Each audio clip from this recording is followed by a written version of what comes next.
नमस्कार, स्वागत है आप सभी का हमारे YouTube चैनल फटाफट करंट अफेयर्स जीके पे। दोस्तों, आज का ये वीडियो है, ये हमारा वीकली करंट अफेयर्स का रिवीजन वीडियो है और इस वीडियो में हम डिस्कस करने वाले हैं 12 अक्टूबर से लेके 18 अक्टूबर तक के महत्वपूर्ण करंट अफेयर्स के क्वेश्चन। साथ ही जानेंगे उससे रिलेटेड जो भी एक्स्ट्रा फैक्ट होगा वो। तो प्लीज़ आप वीडियो के साथ अंत तक जरूर बने रहे और अगर आपने मेरे चैनल को अभी तक सब्सक्राइब नहीं किया तो प्लीज़ चैनल को भी फटाफट सब्सक्राइब कर लीजिए। तो आज का वीडियो स्टार्ट करते हैं। आज का हमारा पहला नंबर क्वेश्चन है, हाल ही में भारत और इंडोनेशिया नौसैनिक अभ्यास समुद्र शक्ति 2025 का 5वां संस्करण कहाँ पे आयोजित किया गया है? तो इसका आयोजन किया गया है विशाखापट्टनम में। तो ऑप्शन नंबर 3 यहाँ पे राइट होगा, विशाखापट्टनम। अभी हम बात करते हैं समुद्र शक्ति 2025 के बारे में। तो समुद्र शक्ति 2025 है, ये भारतीय नौसेना और इंडोनेशियाई नौसेना के बीच संयुक्त द्विपक्षीय नौसेना अभ्यास है। इस बार इसका 5वां संस्करण आयोजित किया गया था। कहाँ पे? आंध्र प्रदेश के विशाखापट्टनम में। कब हुआ है? तो ये 14 से 17 अक्टूबर 2025 को आयोजित किया गया था। इसका मुख्य उद्देश्य क्या है? तो इसके उद्देश्य की अगर हम बात करें तो दोनों नौसेनाओं के बीच समुद्री सहयोग, पारस्परिक समझ और परिचालन क्षमता को मजबूत करना इसका मुख्य उद्देश्य रहेगा। ठीक है, अब हम बात करते हैं कि इसमें भाग लेने वाले जो युद्धपोत है, कौन कौन से शिप इसमें भाग लिया था। तो भारत की ओर से आईएनएस कवारती ने हिस्सा लिया है और इंडोनेशिया की ओर से केआरआई जॉन ली ने इसमें हिस्सा लिया है। बात करते हैं इसके पहले संस्करण की। तो इसका पहला संस्करण आयोजित किया गया था 2018 में। कहाँ पे हुआ था? इंडोनेशिया के सुरबाया में। ठीक है, पूर्व संस्करण चौथा एडिशन कहाँ पे हुआ था? तो वो 17 से 19 मई 2023 को हुआ था दक्षिणी चीन सागर में। ठीक है, और ये अभ्यास है भारत की जो एक्ट ईस्ट नीति है उसके तहत आयोजित किया जाता है। ठीक है, इंडोनेशिया के साथ आयोजित होता है और इंडोनेशिया की अगर बात करें तो उसकी राजधानी है जकार्ता और मुद्रा है इंडोनेशियाई रुपया। नेक्स्ट क्वेश्चन है, अक्टूबर 2025 में आरबीआई का नया एग्जीक्यूटिव डायरेक्टर कौन बना है? तो आरबीआई ने नए एग्जीक्यूटिव डायरेक्टर के रूप में नियुक्त किया है संजय कुमार हंसदा को। तो ऑप्शन नंबर 2 यहाँ पे राइट होगा, संजय कुमार हंसदा।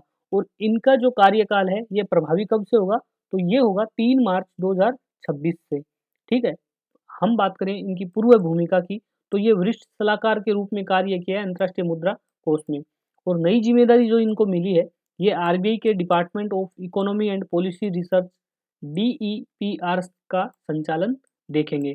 ठीक है, अब हम बात करें ईडी के कार्य की कि ईडी का प्रमुख काम क्या होता है। तो ईडी है वो विभागों का संचालन करना, उसका मुख्य कार्य होता है। जो भी विभाग इसको अलॉट हुआ है वो उन विभाग का संचालन करेगा। ईडी किसी भी विशेष विभाग या विभाग का संचालन करना, जैसे कि अभी उनको department of economy and policy research department दिया गया है, तो ये विभाग के रोजमर्रा के कार्य, उनके जो नीति निर्माण है, रिपोर्टिंग की जिम्मेदारी है, ये सभी ईडी देखता है। और फिर ईडी अपनी जो भी विभागीय गतिविधि है, उनकी नीतिगत सुझाव है, वो सभी डिप्टी गवर्नर को नियमित रूप से रिपोर्ट करता है। और आरबीआई के टोटल हम डिप्टी गवर्नर की बात करें तो वो कितने हैं? तो वो है 4। कौन कौन से हैं? आरबीआई के जो डिप्टी गवर्नर है उनकी अगर हम बात करें तो आरबीआई के टोटल डिप्टी गवर्नर कितने होते हैं? वो होते हैं 4, जिसमें से अभी सतीश चंद्र मुर्मू है, इनको आरबीआई ने अपना नया डिप्टी गवर्नर नियुक्त किया गया है। किनके स्थान पे नियुक्त किया है? तो वो किया है एम राजेश्वर राव। एम राजेश्वर राव है, उनके स्थान पर इनको नया डिप्टी गवर्नर नियुक्त किया गया है, जो अभी 9 अक्टूबर को अपने पद से सेवानिवृत्त हुए हैं। 9 अक्टूबर को एम राजेश्वर राव है, उनकी जगह पे सतीश चंद्र मुर्मू को नियुक्त किया गया है। उसके बाद नंबर 2 है टी रवि शंकर। टी रवि शंकर है, इनको कॉर्पोरेट स्ट्रेटेजी, बजट डिपार्टमेंट, ये सभी अभी नई जिम्मेदारी इनको दी गई है। ठीक है, नंबर 3 है स्वामीनाथन जानकी रमन। स्वामीनाथन जानकी रमन है, इनके पास सबसे ज़्यादा 10 विभागों का प्रबंध इनको दिया गया है। ठीक है, जिसमें अभी कुछ नए विभाग भी जोड़ दिए गए, जैसे central security cell, right to information. ठीक है, ये विभाग भी स्वामीनाथन जानकी रमन को दिया गया है। उसके बाद है पूनम गुप्ता। पूनम गुप्ता, इनके पास 6 विभाग दिए गए हैं, जिसमें से इंपॉर्टेंट है monetary policy department, international department, financial stability department, ये सभी इनके अधीन दिया गया है। तो इन चारों जो 4 डिप्टी गवर्नर है, इन सबका नाम आप ध्यान में रखिए, नाम और इनका डिपार्टमेंट कौन कौन सा है। नेक्स्ट क्वेश्चन है, हाल ही में अक्टूबर 2025 में नोबेल प्राइज इन इकोनॉमी किसे दिया गया है? तो नोबेल प्राइज इन इकोनॉमी है, अभी 3 लोगों को संयुक्त रूप से यह पुरस्कार दिया गया है। किन किन को? तो जोएल मोकीर है, कहाँ से है? अमेरिका से। और फिलिप एजियन है, यह है फ्रांस से। और पीटर हेविड है, ये कहाँ से है? यह है कनाडा से। तो इन तीनों लोगों को संयुक्त रूप से यह पुरस्कार दिया गया है। इसकी घोषणा कब हुई थी? 13 अक्टूबर 2025 को घोषणा की गई थी। किसके द्वारा प्रदान किया जाता है? तो ये किया जाता है royal Swedish academy of science के द्वारा। ठीक है। पुरस्कार के नाम की अगर हम बात करें तो अल्फ्रेड नोबेल की स्मृति में स्वर्गिस रिक्सबैंक अर्थशास्त्र पुरस्कार इसका नाम है। ठीक है। इस पुरस्कार की अगर राशि की बात करें तो इसमें 11 मिलियन स्वीडिश क्रोना दिया जाता है। ठीक है।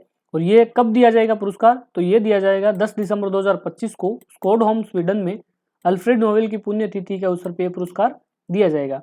और बात करें 2025 के विजेताओं की तो जोएल मोकीर है, इनको ये पुरस्कार इसलिए दिया गया है कि किसी भी कंट्री की इकोनॉमी को ग्रोथ कैसे करते हैं, ये अपनी खोज में ये चीज़ बताया है। ठीक है। तो जिसके लिए पुरस्कार दिया गया है। ठीक है। वही बात करें हम फिलिप एजियन और पीटर होविड की, तो उन्होंने क्रिएटिव डिस्ट्रैक्शन थेरेपी के बारे में बताया है, जिसके लिए पुरस्कार दिया गया है। ठीक है। बात करें हम इकोनॉमी के नोबेल प्राइज की, तो इसकी स्थापना कब हुई थी? 1968 में। नोबेल प्राइज है टोटल 6 सेक्टर में दिया जाता है। कौन कौन से में? भौतिकी, रसायन विज्ञान, चिकित्सा, साहित्य, शांति और अर्थशास्त्र। अर्थशास्त्र की स्थापना हुई थी 1968 में और अदर 5 है उनकी स्थापना हुई थी 1901 में। नेक्स्ट क्वेश्चन है, हाल ही में इंद्र 2025 सैन्य अभ्यास कौन कौन से देश ने भाग लिया है? तो इस युद्ध अभ्यास में भाग लिया है इंडिया और रशिया की सेना ने। तो ऑप्शन नंबर 3 यहाँ पे राइट होगा, इंडिया और रशिया। ठीक है। बात करें इंद्र 2025 के बारे में, तो ये युद्धाभ्यास है, ये Mahajan field firing range Bikaner Rajasthan में किया जा रहा है। कब से कब है? तो इसकी तिथि है 6 अक्टूबर से 15 अक्टूबर 2025 तक ये युद्धाभ्यास चलेगा। इस अभ्यास का मुख्य उद्देश्य क्या है? तो इसका मुख्य उद्देश्य है आतंकवाद विरोधी अभियानों और आधुनिक युद्ध रणनीति को द्विपक्षीय समन्वय को बढ़ावा देना। भागीदारी की अगर हम बात करें तो भारतीय सेना और रूसी सेना ने के लगभग 250 रूसी सैनिकों ने इस युद्धाभ्यास में भाग लिया है। और इसका प्रारंभ कब हुआ था? इंद्र युद्धाभ्यास 2025 है, इस बार आयोजित किया गया। इसका प्रारंभ हुआ था 2003 में। 2003 में इस युद्धाभ्यास का प्रारंभ हुआ था। हर साल ये 2 साल में एक बार मनाया जाता है। ठीक है। लास्ट 2022 में इस युद्धाभ्यास पे विराम लग गया था क्योंकि रूस और यूक्रेन के युद्ध की वजह से ये नहीं हुआ था, बट इस बार इसका आयोजन किया गया है। कहाँ पे हुआ है? महाजन फील्ड फायरिंग रेंज बीकानेर में। नेक्स्ट क्वेश्चन है, भारत और ऑस्ट्रेलिया के बीच आयोजित ऑस्ट्रिया हिंद 2025 संयुक्त सैन्य अभ्यास कहाँ पे आयोजित किया गया है? तो ये आयोजित किया जा रहा है पार्थ ऑस्ट्रेलिया में। तो ऑप्शन नंबर 3 यहाँ पे राइट होगा, पार्थ ऑस्ट्रेलिया। और इस साल है जो इसका 4th एडिशन आयोजित किया गया है। डेट की अगर हम बात करें तो 13 से 26 अक्टूबर 2025 को आयोजित किया जा रहा है पार्थ ऑस्ट्रेलिया में। और लास्ट एडिशन कब हुआ था? लास्ट है 2024 में Mahajan field firing range Bikaner Rajasthan में आयोजित की गई थी और इस बार ये ऑस्ट्रेलिया में आयोजित की जाएगी। और हर साल इसका जो आयोजन है वो अल्टरनेटिव रहता है, एक साल इंडिया एक साल ऑस्ट्रेलिया में। और इसकी शुरुआत हुई थी 2022 में। ठीक है। 2022 में पहला इसका जो एडिशन आयोजित किया गया था वो किया गया था महाजन फील्ड फायरिंग रेंज राजस्थान में। ठीक है। नेक्स्ट क्वेश्चन है, अक्टूबर 2025 में आरबीआई की नए कार्यकारी निर्देशक ईडी के रूप में किसे नियुक्त किया गया है? तो आरबीआई ने अपनी नई ईडी के रूप में नियुक्त किया है सोनाली सेन गुप्ता को। तो ऑप्शन नंबर 3 यहाँ पे राइट होगा, सोनाली सेन गुप्ता। और इनको जो प्रमुख विभाग मिले हैं उनमें consumer education and protection, financial inclusion and development और इंस्पेक्शन डिपार्टमेंट है, इनको दिया गया है। नेक्स्ट क्वेश्चन है, हाल ही में अक्टूबर 2025 में प्रधानमंत्री श्री नरेंद्र मोदी जी द्वारा कृषि क्षेत्र में कौन सी 2 विशेष कार्यक्रम की शुरुआत की गई है? तो मोदी जी ने अक्टूबर 2025 में कृषि क्षेत्र की 2 नई योजनाओं का शुभारंभ किया है। इस कार्यक्रम का नाम रखा गया है स्पेशल कृषि प्रोग्राम। ठीक है। कहाँ पे हुआ है? भारतीय कृषि अनुसंधान संस्थान नई दिल्ली में। मुख्य अतिथि प्रधानमंत्री श्री नरेंद्र मोदी जी रहे हैं। ठीक है, तो ये 2 योजना शुरू की है। कौन कौन सी है? पीएम धन धान्य कृषि योजना और मिशन फॉर आत्मनिर्भरता इन प्लस। तो ऑप्शन नंबर 2 यहाँ पे राइट होगा, पीएम धन धान्य कृषि योजना और मिशन फॉर आत्मनिर्भरता इन प्लस। ठीक है, और इसमें कुल व्यय कितना आने वाला है? कुल खर्च की बात करें तो 35,440 करोड़ रुपए इसमें कुल खर्च आएगा। ठीक है, और इन मिशन में प्रधानमंत्री धन धान्य कृषि योजना और मिशन फॉर आत्मनिर्भरता इन प्लस, इसमें अगर हम बात करें तो 5,450 करोड़ से अधिक के कृषि, पशुपालन, मत्स्य और खाद्य प्रसंस्करण से जुड़े प्रोजेक्ट को राष्ट्र को समर्पित किया गया है। और वहीं 815 करोड़ के नए प्रोजेक्टों की भी नींव इस प्रोग्राम में रखी गई है। नेक्स्ट क्वेश्चन है, अक्टूबर 2025 में एनटीपीसी रिन्यूएबल एनर्जी लिमिटेड और कौन सी राज्य सरकार के साथ 15 गीगावाट नवीनीकरण ऊर्जा परियोजना को विकसित करने के लिए एमओयू पे हस्ताक्षर किया गया है? तो एनटीपीसी रिन्यूएबल एनर्जी लिमिटेड और गुजरात गवर्नमेंट के बीच ये समझौता हुआ है। तो ऑप्शन नंबर 2 यहाँ पे राइट होगा, गुजरात गवर्नमेंट। और ये समझौता है, ये कहाँ पे हुआ है? ये हुआ है मेहसाणा में, गुजरात के मेहसाणा में अभी वाइब्रेट गुजरात रीजनल कॉन्फ्रेंस का आयोजन किया गया था, जिसके दौरान एनटीपीसी रिन्यूएबल एनर्जी लिमिटेड और गुजरात गवर्नमेंट ने यह समझौता किया है। और एनटीपीसी का जो लक्ष्य रखा गया है वो 2032 तक टोटल 60 गीगावाट का नवीनीकरण ऊर्जा परियोजना को विकसित करने का टारगेट रहा है।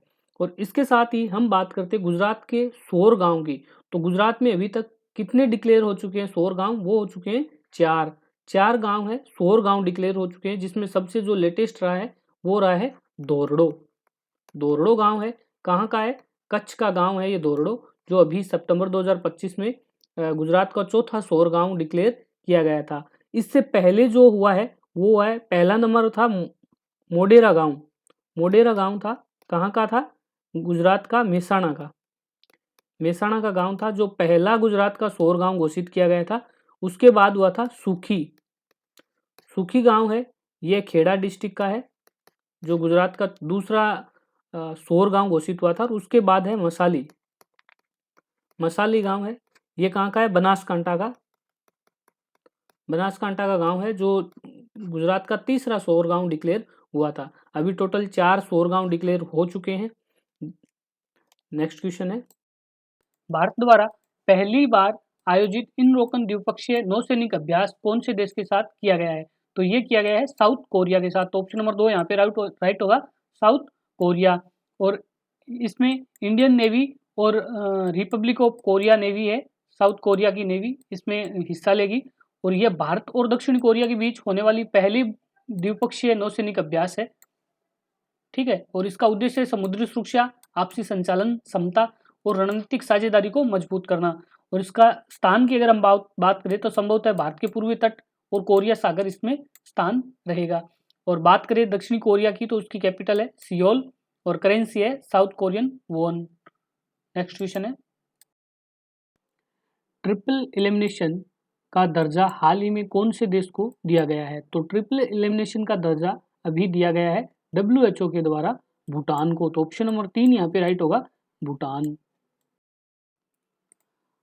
अक्टूबर 2025 में भूटान दुनिया का पहला ऐसा देश बना है जिसे विश्व स्वास्थ्य संगठन WHO ने ट्रिपल एलिमिनेशन का दर्जा दिया है। बात करें हम ट्रिपल एलिमिनेशन की तो ये क्या है? तो ये है कि भूटान ने माँ से बच्चे में संक्रमण के माध्यम से फैलने वाली ऐसी 3 महामारी, जिसमें HIV, हेपेटाइटिस बी और सिफिलिस जैसी खतरनाक बीमारियों से छुटकारा पा लिया है। बच्चे के अंदर जो माँ से होने वाले संक्रमण के माध्यम से ये जो तीनों तरह के रोग होते थे, उन संक्रमण को भूटान ने समाप्त कर दिया है। और ये प्रमाणित किसने किया है? ये किया है विश्व स्वास्थ्य संगठन WHO के द्वारा इसको प्रमाणित किया गया है। ठीक है, और भूटान की ये उत्कृष्ट सफलता को ये दर्शाता है कि भूटान की जो मातृ एवं शिशु स्वास्थ्य सेवा है वो काफ़ी उत्कृष्ट है। ठीक है, बात करें हम वर्ल्ड हेल्थ ऑर्गेनाइजेशन की तो वर्ल्ड हेल्थ ऑर्गेनाइजेशन की स्थापना हुई थी 7 अप्रैल 1948 को। ठीक है, हेडक्वार्टर कहाँ है? जिनेवा, स्विट्जरलैंड में। और इसके वर्तमान महानिर्देशक है डॉक्टर टेड्रोस अधनोम। और बात करें हम इनके सदस्य कंट्री की, तो इसके टोटल मेंबर है 194 कंट्रीज, ठीक है। और हर साल 7 अप्रैल को विश्व स्वास्थ्य दिवस मनाया जाता है। WHO के स्थापना दिवस के उपलक्ष्य में हर साल 7 अक्टूबर को विश्व स्वास्थ्य दिवस मनाया जाता है। नेक्स्ट क्वेश्चन है, निम्न में से कौन से बंदरगाह को 2025 में ग्रीन हाइड्रोजन हब के रूप में मान्यता प्राप्त नहीं हुई है? तो वो है कोच्चि पोर्ट केरला। कोच्चि पोर्ट केरला है, इसको ग्रीन हाइड्रोजन हब के रूप में मान्यता नहीं दी गई है। तो अपना ऑप्शन नंबर 4 यहाँ पे राइट होगा, कोच्चि पोर्ट केरला। बाकी जो 3 पोर्टल है, दीनदयाल पोर्ट गुजरात, पारादीप पोर्ट उड़ीसा और विवो चिदम्बरम पोर्ट है तमिलनाडु, इन तीनों को ग्रीन हाइड्रोजन हब के रूप में मान्यता दी गई है। और इन तीनों बंदरगाहों को रणनीतिक रूप से चुना गया है ताकि बड़े पैमाने पे ग्रीन हाइड्रोजन उत्पादन, औद्योगिक उपयोग और निर्यात को बढ़ावा दिया जा सके। अभी हम बात करते हैं ग्रीन हाइड्रोजन हब के बारे में। तो ग्रीन हाइड्रोजन हब के बारे में इन तीनों पोर्ट को मान्यता कब दी गई है? तो वो दी है अक्टूबर 2025 में। किसके द्वारा दी गई है? तो वो है ministry of new and renewable energy, MNRE के द्वारा इन तीनों को मान्यता दी गई है। कौन से मिशन के तहत दी गई है? तो वो मिशन है national green hydrogen mission, NGHM के तहत इन तीनों पोर्ट को ग्रीन हाइड्रोजन हब के रूप में मान्यता प्रदान की गई है। बात करें national green hydrogen hub mission की, तो इसकी शुरुआत हुई थी 2023 में। लॉन्च किसने किया था? भारत सरकार ने। और इसकी जो वित्तीय प्रावधान है वो 19,744 करोड़ रुपए। मुख्य उद्देश्य क्या रहा है इसका? तो इसका मुख्य उद्देश्य है भारत को ग्रीन हाइड्रोजन के उत्पादन, उपयोग और निर्यात को वैश्विक केंद्र बनाना है, ठीक है। नेक्स्ट क्वेश्चन है, हाल ही में वर्ष 2025-26 के लिए फिक्की ने अपना अध्यक्ष निर्वाचित के लिए किसे नियुक्त किया है? तो वो किया है अनंत गोयनका को। तो ऑप्शन नंबर 3 यहाँ पे राइट होगा, अनंत गोयनका। और FICCI federation of Indian chamber of commerce and industry ने अनंत गोयनका को 25-26 के लिए अध्यक्ष निर्वाचित के रूप में नियुक्त किया है। और अनंत गोयनका इस पद के लिए हर्षवर्धन अग्रवाल को रिप्लेस करेंगे। और बात करें फिक्की की, तो फिक्की की स्थापना हुई थी 1927 में और इसका हेडक्वार्टर है नई दिल्ली में। नेक्स्ट क्वेश्चन है, ग्लोबल फिनटेक फेस्ट 2025 का आयोजन कहाँ पे किया गया है? तो ग्लोबल फिनटेक फेस्ट GFF 2025 का आयोजन किया गया है मुंबई, महाराष्ट्र में। तो ऑप्शन नंबर 3 यहाँ पे राइट होगा, मुंबई, महाराष्ट्र। कब किया गया था? तो ये हुआ है, इस बार इसका 6th एडिशन था जो 7 से 9 अक्टूबर 2025 को आयोजित किया गया है। कहाँ पे हुआ है? तो ये Jio world convention centre, Nita Mukesh Ambani cultural centre, Mumbai, Maharashtra में इसका आयोजन किया गया है। किसके द्वारा? तो वो PCI, NPCI और FCC के द्वारा इसका आयोजन किया गया है। और इस साल की अगर हम इसकी थीम की बात करें तो वो है empowering finance for a better world powered by AI। की पर्सन की अगर बात करें तो निर्मला सीतारमन जी है, केंद्रीय वित्त मंत्री। उद्घाटन सत्र में वो उपस्थित थे। उसके बाद प्रधानमंत्री श्री नरेंद्र मोदी जी है और UK के प्रधानमंत्री कीर स्टार्मर है जो कार्यक्रम के मुख्य वक्ता के रूप में रहे हैं, ठीक है। अभी हम कार्यक्रम के हाइलाइट्स की अगर बात करें तो फॉरेक्स सेटलमेंट सिस्टम है, इसको लॉन्च किया गया है कहाँ से? गिफ्ट सिटी से। Foreign currency settlement system FCSS को लॉन्च किया गया है। लॉन्च किसने किया? निर्मला सीतारमन जी ने। और इसका उद्देश्य है विदेशी मुद्रा में लेन देन को आसान और सुरक्षित बनाना, ठीक है। उसके बाद भारतीय रिजर्व बैंक ने 4 नई डिजिटल भुगतान पहल भी स्टार्ट की है। कौन कौन सी है? UPI हेल्प, जो उपयोगकर्ताओं को UPI लेन देन में सहायता प्रदान करेगा। IoT payment with UPI, internet of things, डिवाइसों के माध्यम से जो संचालित भुगतान है उसके बारे में। बैंकिंग कनेक्ट, बैंकों में डिजिटल पेमेंट नेटवर्क से जोड़ना, ठीक है। रिजर्व पे और EV रिचार्ज, इलेक्ट्रॉनिक वाहनों में जो रिचार्ज है, चार्जिंग है, अन्य डिजिटल भुगतान सेवाओं के लिए इन चारों डिजिटल भुगतान पहल है, RBI ने इनको लॉन्च किया है। और बात करें हम NPCI की, तो NPCI के MD व CEO है दिलीप असबे, हेडक्वार्टर मुंबई, महाराष्ट्र में। स्थापना हुई थी 2008 में। नेक्स्ट क्वेश्चन है, हाल ही में महाराष्ट्र के कितने समुद्र तटों को अक्टूबर 2025 में ब्लू फ्लैग प्रमाण पत्र मिला है? तो अभी महाराष्ट्र के 5 समुद्र तटों को ब्लू फ्लैग प्रमाण पत्र से सम्मानित किया गया है। तो ऑप्शन नंबर 3 यहाँ पे राइट होगा, 5। ठीक है, और इसकी घोषणा किसने की है? तो इसकी घोषणा की है महाराष्ट्र की महिला एवं बाल विकास मंत्री अदिति ठाकरे के द्वारा इसकी घोषणा की गई है। ठीक है, इसकी महत्व की अगर हम बात करें तो महाराष्ट्र के समुद्र तटों को ब्लू फ्लैग की सूची में पहली बार शामिल किया गया है। ठीक है, कौन कौन से वो बीच है जो सर्टिफाइड हुए हैं, उसमें श्रीवर्धन और नौगांव ये रायगढ़ जिले के हैं, पारणका पालघर जिले का है, और गुहार और लाडघर ये रत्नागिरी जिले का बीच है। तो इन पांचों को अभी ब्लू फ्लैग प्रमाण पत्र से सम्मानित किया गया है। और भारत में कुल ब्लू फ्लैग कितने हो गए हैं? तो वो हो गए हैं 18। ठीक है, और ये पुरस्कार है, ये प्रमाण पत्र कौन देता है? तो ये सर्टिफिकेशन देता है FEE। ठीक है, फाउंडेशन फॉर इन्वायरमेंटल एजुकेशन, विश्व का सबसे बड़ा पर्यावरण शिक्षा संगठन है ये। ठीक है, फाउंडेशन फॉर इन्वायरमेंटल एजुकेशन। इसमें सदस्य संगठन की अगर बात करें तो टोटल 85 कंट्रीज इसमें मेंबर है, जिसमें से 110 से अधिक इसमें सदस्य शामिल है। और इसका हेडक्वार्टर है कोपेनहेगन डेनमार्क, और सीईओ है, इसके सीईओ है डेनियल सेफर्स। ठीक है, स्थापना हुई थी 1981 में। नेक्स्ट क्वेश्चन है, भारत की ग्लोबल हंगर इंडेक्स 2025 में रैंक क्या रही है? तो भारत है वो ग्लोबल हंगर इंडेक्स रैंक 2025 में 102 नंबर पे रहा है। तो ऑप्शन नंबर 2 यहाँ पे राइट होगा, 102। ठीक है, और इस बार इनका जो स्कोर रहा है वो रहा है 25.8%। ठीक है, और ये रैंक है, ये टोटल 123 देशों की सूची में पोजीशन भारत की 102 नंबर पे रही है। ठीक है, और स्कोर उन्होंने किया है 25.8। ठीक है, वही बात करें 2024 की, तो 2024 में भारत का रैंक था 105 नंबर पे। ठीक है, और स्कोर रहा था भारत का उस टाइम 27.3। ठीक है, और अगर हम कंपैरिजन करें भारत के पड़ोसी देशों से, तो अभी पाकिस्तान की जो रैंक है इस लिस्ट में, तो वो है 106 नंबर पे। वही बांग्लादेश है 114 नंबर पे, और नेपाल रहा है 85 पे।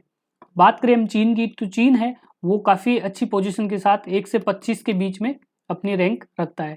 ठीक है, और इसमें टॉप रैंक की अगर हम बात करें तो टॉप रैंक पे अर्मानिया है फर्स्ट पे, बेलारूस है सेकंड पे, और वही लोवेस्ट रैंक की बात करें तो 123 नंबर पे है सोमालिया। नेक्स्ट क्वेश्चन है, हाल ही में हेनले पासपोर्ट इंडेक्स 2025 जारी की गई है, जिसमें भारत की रैंकिंग क्या है? तो इसमें भारत की रैंकिंग है वो है 85। तो ऑप्शन नंबर 2 है यहाँ पे राइट होगा, 85। बात करें हेनली पासपोर्ट इंडेक्स 2025 हाइलाइट्स की, तो इसमें टॉप कंट्री में सिंगापुर है, जो दुनिया का सबसे शक्तिशाली पासपोर्ट है 2025 में। ठीक है, ये रिलीज कब किया गया था? तो इसकी रिलीज डेट है 15 अक्टूबर 2025। ठीक है, published by Henley partners, London based global citizenship and residence advisory firm के द्वारा इसको जारी किया गया है रिपोर्ट को। और भारत का इस रिपोर्ट में 2025 में 5 स्थान गिरकर 85वें स्थान पर पहुंच गया है। ठीक है, पहले 2024 में भारत का जो स्थान था वो 80 नंबर पे था। ठीक है, इस बार वो 85 हो गया है। ठीक है, और इसमें टॉप कंट्री सिंगापुर है, जो 183 वीज़ा फ्री कंट्री में घूम सकता है। ठीक है, इंडिया रैंक अगर हाईएस्ट रैंक की बात करें तो 71 रैंक रही थी 2006 में, और सबसे लोएस्ट रैंक की बात करें तो 90 रही थी 2021 में। और इस साल यूएसए की रैंक है 12th नंबर पे, यूएसए है, और यूके की रैंक है 8वें स्थान पे। ठीक है, और यूएई ने इसमें काफ़ी इम्प्रूवमेंट लिया है और 10वें स्थान से सीधा 8वें स्थान पर आ गया है। और लास्ट कुछ ईयर्स में बात करें चाइना की, तो चाइना ने 94 से 64 पे आ गए हैं। नेक्स्ट क्वेश्चन है, हाल ही में सेशेल्स का नया राष्ट्रपति कौन बना है? तो सेशेल्स के नए राष्ट्रपति के रूप में नियुक्त हुए हैं पैट्रिक हार्मिनी। तो ऑप्शन नंबर 2 यहाँ पे राइट होगा, पैट्रिक हार्मिनी। ठीक है, इन्होंने वर्तमान के राष्ट्रपति थे वहाँ के वेवेल रामकलन, वेवेल रामकलन है वहाँ के वर्तमान राष्ट्रपति थे, उनको हराया है और अभी राष्ट्रपति पद पे नियुक्त हुए हैं। हार्मिनी को 52.70% का वोट मिला है, जबकि रामकलन को 47.3% ही वोट मिले हैं। तो बात करें सेशेल्स की, सेशेल्स की राजधानी है विक्टोरिया और मुद्रा है सेशेलाइज रूपी। ठीक है, नेक्स्ट क्वेश्चन है, अक्टूबर 2025 में India water and river forum 2025 कहाँ पे आयोजित किया गया है? तो इसका आयोजन किया गया है नई दिल्ली में। तो ऑप्शन नंबर 3 यहाँ पे राइट होगा, नई दिल्ली। कब किया गया था? तो वो किया गया अक्टूबर 2025 में। किसके द्वारा? CSR बॉक्स और द गोदावरी इंसेटिव TGI के द्वारा संयुक्त रूप से नई दिल्ली में India water and reverse forum 2025 का आयोजन किया गया था और इस बार इसका ये पहला संस्करण था। इस बार इसका पहला संस्करण आयोजित किया गया है। ठीक है, और ये फोरम है, इसका प्रमुख उद्देश्य है जल सुरक्षा सुनिश्चित करना और कॉर्पोरेट जल प्रबंधन को बढ़ावा देना ही इनका प्रमुख उद्देश्य है। ठीक है, CSR बॉक्स की अगर हम बात करें तो इसकी स्थापना हुई थी 2014 में, मुख्यालय है अहमदाबाद में। ठीक है, नेक्स्ट क्वेश्चन है, हाल ही में भारत का पहला राज्य कौन सा है जिसने राइट टू डिस्कनेक्ट बिल पेश किया है? तो राइट टू डिस्कनेक्ट बिल पेश किया है केरला ने। तो ऑप्शन नंबर 2 यहाँ पे राइट होगा, केरला। केरल भारत का पहला राज्य बना है जिसने राइट टू डिस्कनेक्ट बिल पेश किया है और ये बिल है जिसके तहत कोई भी कर्मचारी है उसको ऑफिस टाइम के बाद कोई भी मेल, व्हाट्सएप या फिर मीटिंग के लिए बाध्य नहीं कर पाएंगे। यह राइट टू डिस्कनेक्ट बिल के अंदर आता है। ठीक है, और केरल ने अभी हाल ही में केरल को पाटा गोल्डन अवार्ड से नवाजा गया है। ठीक है, ये वेरी इंपॉर्टेंट है, आप याद रखिए। उसके बाद भारत का पहला पूर्ण रूप से डिजिटल जो प्रदेश बना है वो है केरल। ठीक है, और केरल ने अभी अपना रामचंद्रन संग्रहालय की स्थापना की है। रामचंद्रन संग्रहालय की स्थापना केरल ने की है। केरल की अगर बात करें राजधानी की तो केरल की राजधानी तिरुवनंतपुरम। ठीक है, CM है पिनराई विजयन वहां के CM है और राज्यपाल है राजेंद्र विश्वनाथ। ठीक है, नेक्स्ट क्वेश्चन है, अक्टूबर 2025 में भारत में EPL का ब्रांड एम्बेसडर कौन नियुक्त हुआ है?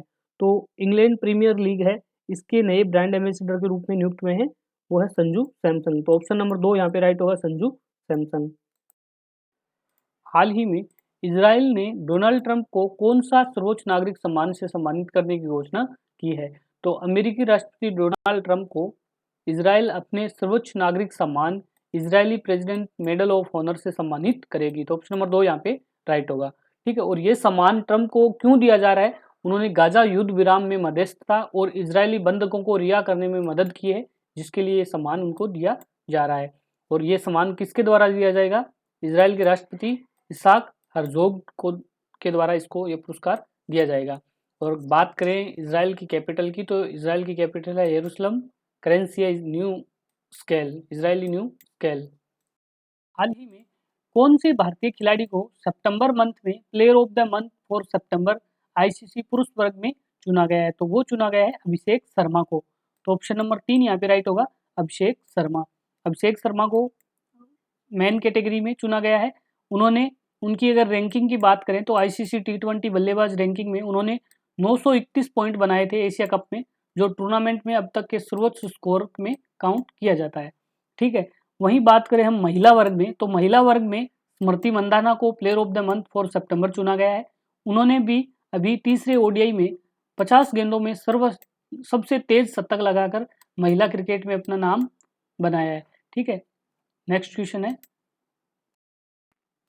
अक्टूबर 2025 में road map for job creation in the AI economy किसके द्वारा जारी की गई है? तो ये जारी की है BVR सुब्रमण्यम के द्वारा। तो ऑप्शन नंबर 3 यहाँ पे राइट होगा, BVR सुब्रमण्यम। और BVR सुब्रमण्यम में ये कौन है?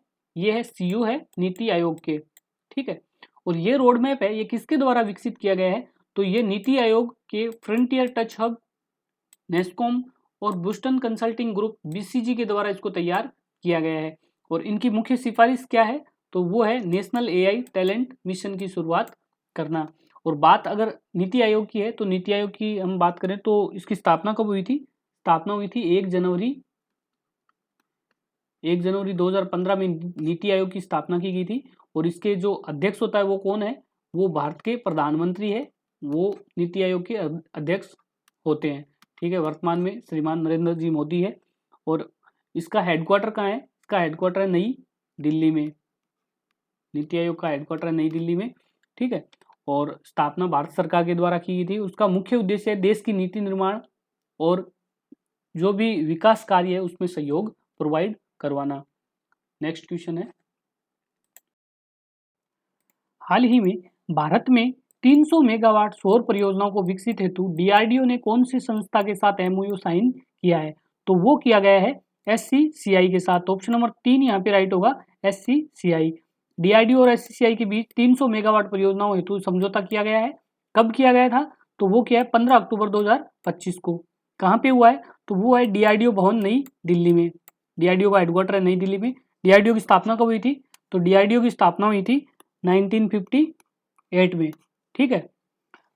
डीआरडीओ है जो defence research and development organisation है, ये रक्षा मंत्रालय के अधीन आता है।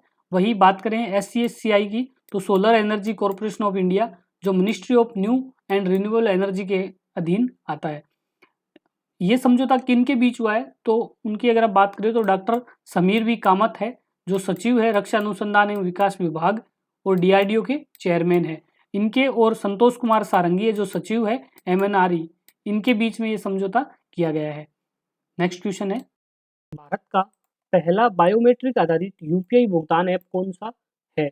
तो भारत का पहला बायोमेट्रिक यूपीआई भुगतान ऐप है, ये लॉन्च किया है नावी यूपीआई ऐप ने। तो ऑप्शन नंबर 4 यहाँ पे राइट होगा, नावी यूपीआई ऐप। नावी यूपीआई ऐप है, ये इंडिया का पहला यूपीआई ऐप है जो बायोमेट्रिक बेस्ड पेमेंट करेगा। ओनली फिंगरप्रिंट और फेस रिकॉग्नाइजेशन के थ्रू इसमें पेमेंट हो जाएगा विदाउट कोई भी यूपीआई पिन एंटर किए हुए। ठीक है, और ये लॉन्च किया गया है ड्यूरिंग जीएफएफ 2025 के तहत। ठीक है, नावी यूपीआई ऐप है। नावी को कब लॉन्च किया गया था? 2018 में लॉन्च किया है। कौन इसके फाउंडर? इसके फाउंडर है सचिन बंसल और अंकित अग्रवाल। हेडक्वार्टर इसका बेंगलोर कर्नाटका में। नेक्स्ट क्वेश्चन है, मसाला आधारित पर्यटन को बढ़ावा देने के लिए स्पाइस रूट पहल किस राज्य सरकार ने स्टार्ट की है? तो ये की है केरला गवर्नमेंट ने। तो ऑप्शन नंबर 4 यहाँ पे राइट होगा, केरला। केरला ने मसाला आधारित पर्यटन को बढ़ावा देने के लिए स्पाइस रूट अभियान की शुरुआत की है। क्यों की है? क्योंकि वहाँ के छोटे जो स्थानीय किसान हैं और छोटे व्यापारी हैं उनको आर्थिक लाभ मिल सके और राज्य का पर्यटन है उसको बढ़ावा मिल सके, उसके लिए उन्होंने स्पाइस रूट अभियान की शुरुआत की है। और बात करें हम केरला की, तो केरला की राजधानी है तिरुवनंतपुरम। ठीक है, तिरुवनंतपुरम वहाँ की राजधानी है। और वहाँ के सीएम की बात करें तो सीएम है पिनराई विजयन। पिनराई विजयन वहाँ के सीएम है। और वहाँ के राज्यपाल है राजेंद्र विश्वनाथ। राजेंद्र विश्वनाथ है वहाँ के राज्यपाल है, जो जनवरी 2025 में नियुक्त किए गए। 2025 में इसको अपॉइंट किया गया था। और केरला गवर्नमेंट ने अभी रामचंद्रन संग्रहालय की स्थापना की थी। और कुछ दिन पहले केरल को पाटा का अवार्ड मिला था, पाटा गोल्डन अवार्ड। पाटा गोल्डन अवार्ड किसको मिला है? केरल को। और केरल भारत का पहला पूर्ण रूप से डिजिटल साक्षर राज्य कौन सा बना है? केरल बना है। ठीक है, केरल की अगर हम नृत्य की बात करें तो केरल का फेमस नृत्य है कथकली। कथकली वहाँ का नृत्य है। त्योहार की बात करें तो ओणम है, प्रमुख त्योहार है। नेक्स्ट क्वेश्चन है, 2025 का नोबेल शांति पुरस्कार किसे दिया गया है? तो 2025 का नोबेल शांति पुरस्कार दिया गया है मारिया कोरिना माचादो को। तो ऑप्शन नंबर 3 यहाँ पे राइट होगा, मारिया कोरिना माचादो। और ये पुरस्कार है, ये मारिया कोरिना माचादो को दिया गया है जो वेनेजुला की विपक्ष की नेता है। ठीक है, और इसे ये सम्मान दिए जाने का कारण है कि लोकतांत्रिक अधिकारों को बढ़ावा देना और तानाशाही से लोकतंत्र की शांतिपूर्ण रूपांतरण के लिए उनके अथक प्रयासों के लिए जो पुरस्कार है उनको दिया गया है। ये पहली वेनेजुलियन है जिसे नोबेल शांति पुरस्कार से नवाजा गया है। ठीक है, और ये पुरस्कार है ये 10 दिसंबर 2025 को ओस्लो नॉर्वे में दिया जाएगा अल्फ्रेड नोबेल की पुण्यतिथि पर। ठीक है, और शांति पुरस्कार है ये पहले भारतीय कौन है जिन्होंने शांति पुरस्कार जीता था? तो वो जीता था मदर टेरेसा ने। 1979 में मदर टेरेसा ने मानव सेवा और करुणा के लिए पुरस्कार जीता था। उनका जन्म कब हुआ था? 1910 में उस्कुप में इनका जन्म हुआ था। 1951 में वो भारतीय नागरिक बनी थी और 1979 में उनको नोबेल शांति पुरस्कार से नवाजा गया था। उसके बाद कैलाश सत्यार्थी जो 2014 में बाल मजदूरी और शोषण के विरुद्ध शिक्षा के अधिकार हेतु मलाला यूसुफजई के साथ ये पुरस्कार साझा किया था कैलाश सत्यार्थी ने, उनको मिला था 2014 में उनको ये पुरस्कार दिया गया था। नेक्स्ट क्वेश्चन है, पुस्तक मैंने कैंसर को जीत लिया है के लेखक कौन है? तो मैंने कैंसर को जीत लिया है पुस्तक के लेखक है डॉक्टर पलकोंडा विजय आनंद रेड्डी। तो ऑप्शन नंबर 2 यहाँ पे राइट होगा, डॉक्टर पलकोंडा विजय आनंद रेड्डी। ठीक है, और इसको लॉन्च किया गया है 9 अक्टूबर 2025 को। किसके द्वारा? यूनियन मिनिस्टर जी कृष्णा रेड्डी के द्वारा इसको लॉन्च किया गया है। और इसमें जो कंटेंट की अगर हम बात करें तो 108 ऐसी कैंसर स्टोरी है जिसमें लोगों ने कैंसर को मात दे दी है, तो वो स्टोरी इसमें लिखी गई है और ये इंग्लिश, हिंदी और तेलुगु लैंग्वेज में अवेलेबल है। नेक्स्ट क्वेश्चन है, हाल ही में हुंडई मोटर इंडिया लिमिटेड के नए प्रबंध निर्देशक और मुख्य कार्यकारी अधिकारी एमडी व सीईओ के रूप में किसे नियुक्त किया गया है? तो वो किया है तरुण गर्ग को। तो ऑप्शन नंबर 2 यहाँ पे राइट होगा, तरुण गर्ग। ठीक है, हुंडई मोटर इंडिया लिमिटेड ने तरुण गर्ग को अपना नया मैनेजिंग डायरेक्टर और चीफ एजुकेटिव ऑफिसर के रूप में नियुक्त किया है और इनका कार्यकाल कब से प्रभावी होगा? तो वो होगा 1 जनवरी 2026 से। ठीक है, और ये हुंडई मोटर इंडिया के इतिहास में पहली बार हुआ है कि जब कोई भारतीय कार्यकारी अधिकारी है इसका पदभार संभालेंगे, इसका हुंडई इंडिया का नेतृत्व करेंगे। कंपनी ने भारत में कब शुरुआत की थी? तो कंपनी ने भारत में शुरुआत की थी 1996 में।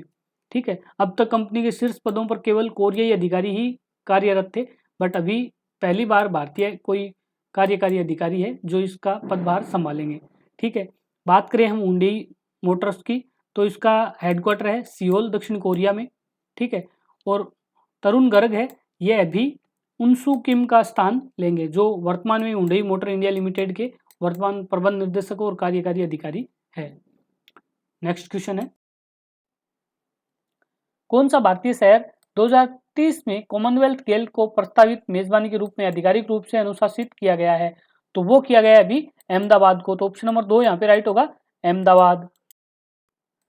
बात करें कॉमनवेल्थ गेम 2030 के बारे में तो इसमें प्रस्तावित शहर जो है वो मेजबान शहर के रूप में चुना गया, वो है अहमदाबाद, गुजरात का। ठीक है, और अहमदाबाद है इसको अबूजा नाइजीरिया के मुकाबले में चुना गया है। ठीक है, और इसका अंतिम निर्णय कब लिया जाएगा? तो इसका अंतिम निर्णय लिया जाएगा 26 नवंबर 2025 को। कहाँ पे? ग्लासगो में कॉमनवेल्थ स्पोर्ट्स जनरल असेंबली के द्वारा इसका निर्णय लिया जाएगा। कब? 26 नवंबर 2025 को। और भारत है वो आखिरी बार 2010 में नई दिल्ली में जो कॉमनवेल्थ गेम हुआ था उसकी मेजबानी की थी, उसके बाद अभी 2030 में ये मेजबानी करने का मौका मिला है। और 2030 में जो कॉमनवेल्थ गेम होगा वो सेंचुरी संस्करण होगा, 100वीं वर्षगांठ मनाई जाएगी कॉमनवेल्थ गेम की। ठीक है, और ये भारत का कॉमनवेल्थ गेम की दूसरी मेजबानी होगी, पहली है वो नई दिल्ली में की थी। ठीक है, और नाइजीरिया की राजधानी अबूजा है, ये प्रभावशाली और महत्वाकांक्षी बोली प्रस्तुत की गई थी। 2030 में इसका चयन न होने के बावजूद भी बोर्ड ने 2034 में जो कॉमनवेल्थ गेम होंगे वो अफ्रीका की मेजबानी का समर्थन किया है। और बात करें सीजीए इंडिया के जो अध्यक्ष है उसकी, तो वो है डॉक्टर पीटी उषा। अंतर्राष्ट्रीय गरीबी उन्मूलन दिवस हर साल कब मनाया जाता है? तो अंतर्राष्ट्रीय गरीबी उन्मूलन दिवस है ये हर साल मनाया जाता है 17 अक्टूबर को। तो ऑप्शन नंबर 3 यहाँ पे राइट होगा, 17 अक्टूबर। और इसकी स्थापना हुई थी यूएन के द्वारा 1992 में। पहली बार कब मनाया गया था? तो ये पहली बार मनाया गया था 1987 में। कहाँ पे? पेरिस, फ्रांस में मनाया गया था। बात करें 2025 की थीम की तो इसकी थीम है ending social and institutional abuse by ensuring respect and effective support for families. ठीक है, अभी हम बात करते हैं अक्टूबर 2025 में जो इम्पोर्टेंट डेज अभी तक आ रहे हैं उनके बारे में। तो 1 अक्टूबर को मनाया गया था इंटरनेशनल कॉफ़ी डे, अंतर्राष्ट्रीय कॉफ़ी दिवस के रूप में मनाया गया था 1 अक्टूबर को। और 1 अक्टूबर को international day of older person के रूप में भी मनाया गया था, अंतर्राष्ट्रीय वृद्धजन दिवस। ठीक है, 2 अक्टूबर को मनाया गया था गांधी जयंती, 4 अक्टूबर वर्ल्ड एनिमल डे, और 5 अक्टूबर की अगर हम बात करें तो विश्व शिक्षक दिवस। और राष्ट्रीय शिक्षक दिवस के रूप में अगर हम बात करें तो कब मनाया जाता है? तो वो मनाया जाता है 5 सितंबर को। ठीक है, और 6 अक्टूबर को मनाया गया था विश्व आवास दिवस, और 7 अक्टूबर को वर्ल्ड कोकोनट डे के रूप में मनाया गया था। 9 अक्टूबर वर्ल्ड पोस्ट डे, 11 अक्टूबर अंतर्राष्ट्रीय बालिका दिवस। ठीक है, 15 अक्टूबर को मनाया गया था ग्लोबल हैंड वॉश डे। ठीक है, वही 16 अक्टूबर की बात करें तो वर्ल्ड फूड डे के रूप में मनाया गया था। तो दोस्तों आज का वीडियो हमारा यहीं पे समाप्त होता है। आपको वीडियो कैसा लगा प्लीज़ कमेंट बॉक्स में ज़रूर बताएं, और अगर आपने मेरे चैनल को अभी तक सब्सक्राइब नहीं किया तो प्लीज़ चैनल को फटाफट सब्सक्राइब कर लीजिए। Thank you.